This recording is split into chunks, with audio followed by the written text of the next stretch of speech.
के किसी न किसी नाके पे बैठे हैं। बाकी देश के हर कैपिटल में या कहीं डिप्टी कमिश्नर के ऑफिस में जगह जगह पे किसान सारे देश में इसका विरोध कर रहे हैं। जब भी यहाँ से कोई कॉल जाती है सारा देश उसमें एक्टिवली पार्टिसिपेट करता है और सारा देश परेशान है सरकार के इन कानूनों से। इन रियल सेंस वो कॉर्पोरेटाइजेशन ऑफ एग्रीकल्चर करना चाहते हैं जो हम नहीं होने देंगे। इसलिए हमारा ये आंदोलन जारी है और जारी रहेगा जब तक ये कानून वापस नहीं होते। अब डॉक्टर दर्शन पाल। अच्छा, डॉक्टर दर्शन पाल, आप क्रांतिकारी किसान यूनियन के अध्यक्ष और 7 सदस्यीय कमेटी के सेक्रेटरी हैं और आपने इस पूरे आंदोलन के दौरान हर जगह आपको देखा होगा। चल रहे ये भी है अभी आ ले लो। मैं इस आंदोलन में आज तक जो हुआ उस पर नहीं जाता हूँ, सब पता है आपको। इस आंदोलन में दिल्ली के इर्द गिर्द 5 नहीं 6 नाके लगे हुए हैं और देश भर में 100 के करीब पक्के धरने चल रहे हैं। ये एक जानकारी के लिए। अभी हमारा बातचीत का एक दौर हुआ, 4 तारीख को फिर बातचीत है, 5 तारीख को सुप्रीम कोर्ट में हियरिंग है। सो संयुक्त किसान मोर्चा ने ये डिसाइड किया है कि 6 तारीख को अगर हमारी वार्ता फिर हो जाती है और 5 तारीख को सुप्रीम कोर्ट में भी कुछ हमारे पक्ष में नहीं होता है, 6 तारीख को हम सिंगू बॉर्डर से ट्रैक्टर जो है उसको केएमपी पर चढ़ाएंगे और केएमपी पर ट्रैक्टर मार्च होगा। जो ये 26 जनवरी की एक तरह की परेड की वो होगा, उसकी रिहर्सल परेड होगी वो 6 तारीख को।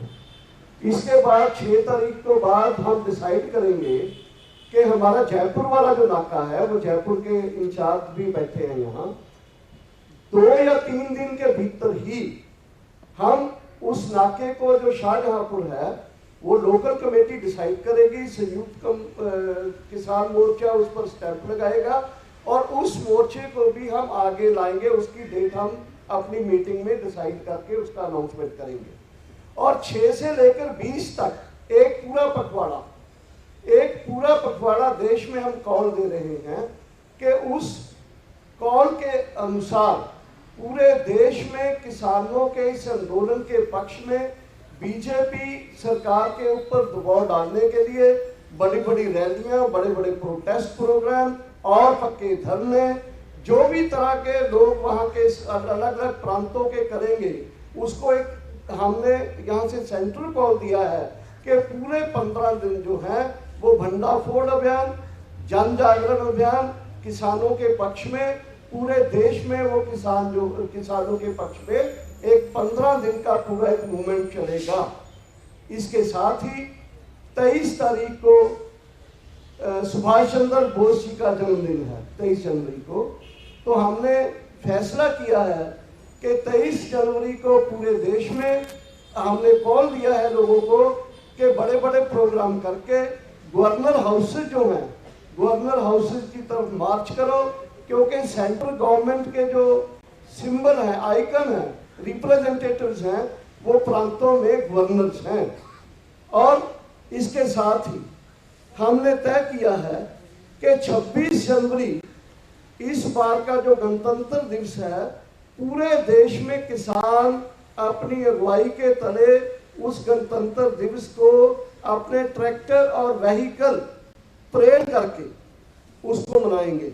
26 जनवरी को हमारा कॉल है कि दिल्ली के इर्द गिर्द जितने भी नजदीक के सिटीज हैं वो आए, 25 तक यहाँ पहुंचे और 26 को दिल्ली में हमारे ट्रैक्टर फ्लैग्स लगा के दिल्ली में परेड करेंगे। जो केएमपी की परेड है, रिहर्सल परेड है, ऐसी और भी परेड्स अलग अलग जगह होगी, लेकिन फाइनल परेड 26 को दिल्ली में होगी। और पूरे देश में कॉल है, पूरे देश में जिस प्रांत में कम ट्रैक्टर हैं वहाँ ट्रैक्टर के साथ व्हीकल मार्च, और जहां ट्रैक्टर ज्यादा है ट्रैक्टर व्हीकल मार्च। और वो मार्च को हमने दिया है नाम कि सिटी स्टेट का कैपिटल में और डिस्ट्रिक्ट का हेडक्वार्टर्स में सारे देश में ट्रैक्टर किसान परेड के नाम से पूरा देश ये 26 जनवरी को किसानों के पक्ष में, 26 जनवरी को संविधान दिवस के ऊपर पूरे देश में हमारे जो लोग हैं एक जन जागरण का क्लाइमेक्स में वो जो है एक करेंगे, परेड करेंगे। इसके साथ ही 18 तारीख को ही जनवरी को हमने कॉल दिया है कि महिला किसान दिवस में, क्योंकि बहुत सारे हमारे बॉर्डर्स के ऊपर महिलाएं आ रही हैं, उनका ये डिमांड भी है कि इसको सेंटर डाल दो ताकि पूरे देश में उस दिन महिलाओं जो किसानों के पक्ष में और किसान हैं, पूरा महिला किसान दिवस के रूप में 18 तारीख को एक कॉल दिया है। 26 तारीख तक का ये कॉल है, ये संयुक्त किसान मोर्चा की तरफ से ये प्रोग्राम्स हमने दिए, वो मैं आपसे शेयर कर रहा हूँ। धन्यवाद। आप गुरनाम सिंह जडोनी जी, आप एमएसपी के बारे में क्या पोजीशन है, क्योंकि बहुत कंफ्यूजन रहता है, उसके बारे में स्थिति है। सभी मीडिया वाले भाइयों को नमस्कार और नए साल की आपको बहुत बहुत शुभकामनाएं।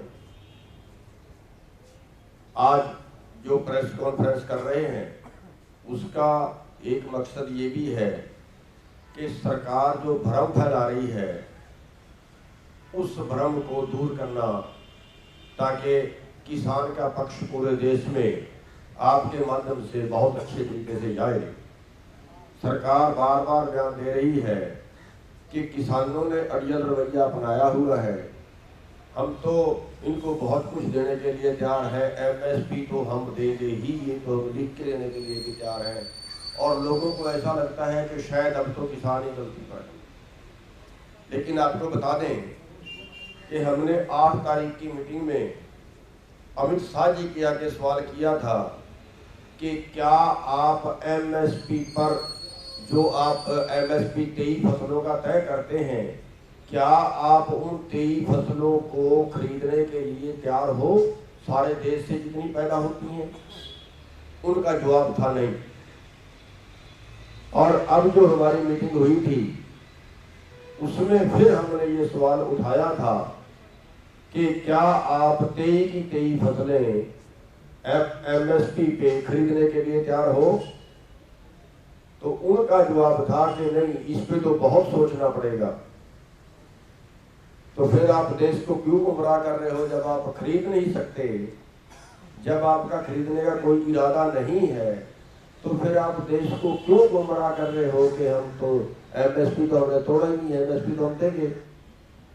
तो साथ ही इस पे हम ये समझाना देना चाहते हैं कि एमएसपी देना और चीज है और एमएसपी पर खरीदना और चीज है। एमएसपी देने का मतलब है एमएसपी तय करना, और खरीदने का मतलब है कि उससे वो सारी फसलें खरीदे भी। जो आज का आंकड़ा सामने आ रहा है वो आप देखिए पूरे